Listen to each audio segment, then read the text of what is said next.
And today we thought we do a little discussion on something that probably isn't discussed a whole lot, and that's the your local community county meetings that most counties have every month.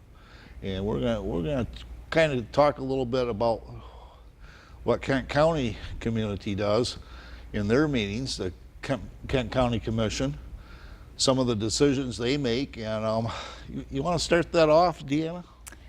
Yeah, well, I've done a lot of things. Maria's helped me. You've done some things too. Just to kind of give a recap of some of that stuff we've done.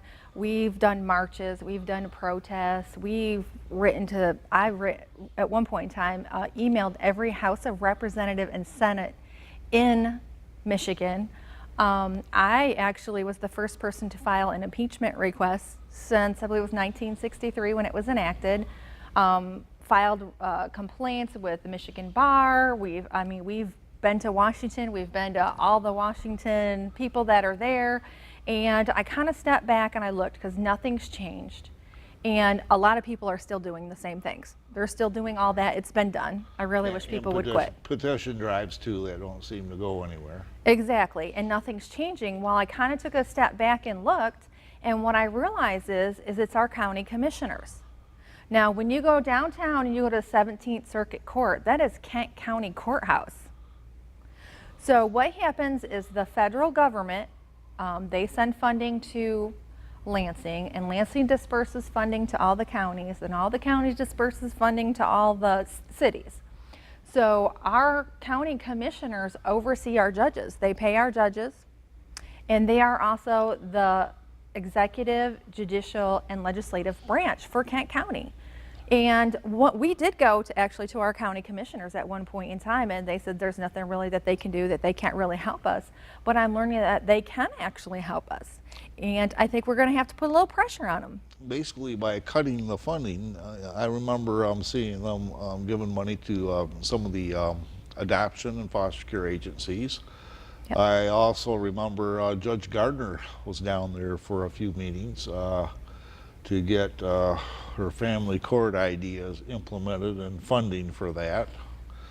So yes, it's very important that we attend those meetings, and of course you can bring up anything at those meetings. They allow time for speakers, right? Yep. Correct? So you can go in, I'm not sure how long it is, but you can go in and you can talk.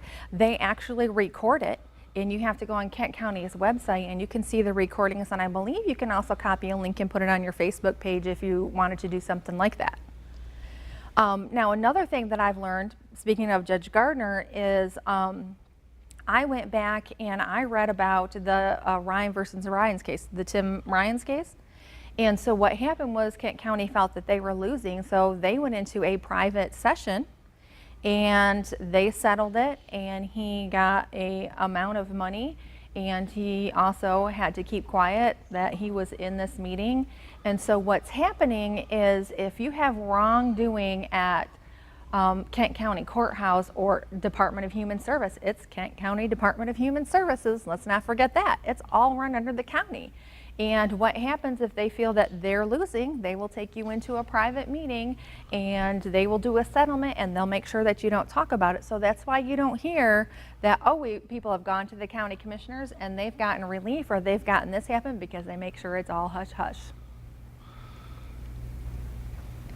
Yep, and they funnel all the money actually to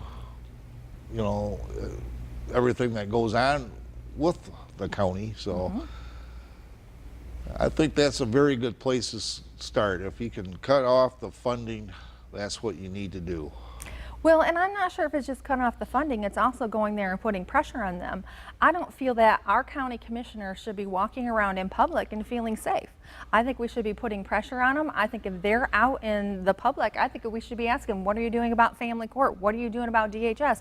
They're not honest. They're not doing what they're supposed to be doing. Right. And so, if you see them in public, you should be talking to them and asking them, and get to the point where they don't want to go out in public because they don't want to be questioned and they don't want to be asked. And if you're going to do a demonstration, do it right there in your county. And we've got people who are going to Lansing, who's going to Washington to do these marches, and you don't have to do all that. You can do it right there in your county. You can get the people who, who are having issues in that county. They can go right to their county commissioners at their meetings. They can demonstrate outside. You don't have to try and get money in hotel rooms to go to Washington. Right there. Well, we had some good times protesting too in the past, locally in the county here, where we've gotten quite a few people out a few times. Yeah. Some of our gov abuse protests were pretty good size, and we had the camera down there doing interviews, and you'll be surprised at the people that are out there walking that really support you. Now, my favorite is if you are in Lansing and you want to demonstrate at the state capitol. When you stand in front of the state capitol with your megaphone, what's really great is it's a three-way road. So the people who are coming towards you have to stop. And so when you're on your megaphone, they kind of have to listen to what you're saying. So I really like demonstrating in front of Lansing. Yep, in another form of demonstration, I mean, let's say you only got 2 or 3 people. And we pulled this off a few years ago. We went to one of those pat me on the back adoption special programs that they have to keep people in the system to try to adopt these children. And we went to the program that they put on, and the awards they were giving out for the foster and adoption parents of the year in the county and all that. So what we did, we diddled off some things about the funding and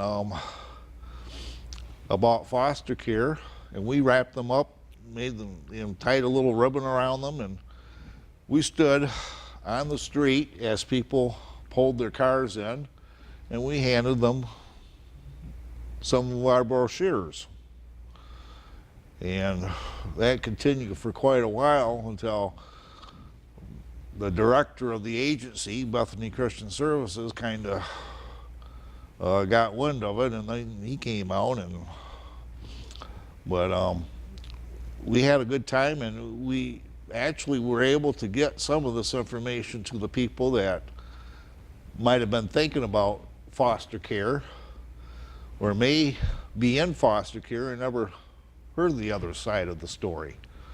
So, well, for the last year, I've been working for a behavioral health facility, and we're probably going to be doing a show about that here soon as well, and my experience with that. So that's a pretty interesting subject about that. So we'll save that for later. But I'm finding that a lot of people on my Facebook page are discouraged. They're not getting anywhere. Nothing's happening. Nothing's changing. I mean, you have to remember, I've been in this system for 18 years. And I don't know how long you've been in dealing with it. 8 years. 8 years. So I've been in it for 18 years, and I've done a lot of stuff, Dennis. Take it back, it's 10 years now. 10 years, yeah. And I've done a lot of stuff. One of the things I realized right off the bat was a lot of people were reinventing the wheel, and I didn't want to reinvent the wheel, so I was trying to do things that nobody else was doing. I have legally stalked my judge. I've joined her church. I've showed up at meetings she's been to. Anywhere, any place I could think of. She sits on boards. I've showed up at the board meetings. And, when I joined her church, I got the email addresses to people in our congregation, and I sent them an email address. Part of it was to protect me, because who knows what this crazy judge was going to do and put me in jail. Who knows? Let's say if everybody does this, you have a whole group that does this. I mean, that puts a lot of pressure on these judges. It does. And agency personnel. So. But I don't think people realize the funding's coming from Kent County. Our Kent County commissioners are the head of it. Or actually, any county it's coming from. Yeah. Because but we're the one that delves out the money. Yeah. So, people need to go to their county commissioners. They're the ones that's getting the funding. They're the ones that's running the court. And I don't know if they need a special person who's in the court and dealing with the court issues, but I mean, something needs to be done and nothing is being done. And there are so many people that have gone through this, and there's so many people who are talking about it, and there's so many people who's trying to make a difference and trying to make a change, and change just is not happening. In 18 years, I have not seen a whole lot of change. And so, yeah. Well, you're right. There hasn't been a lot of change, and change has come very slowed.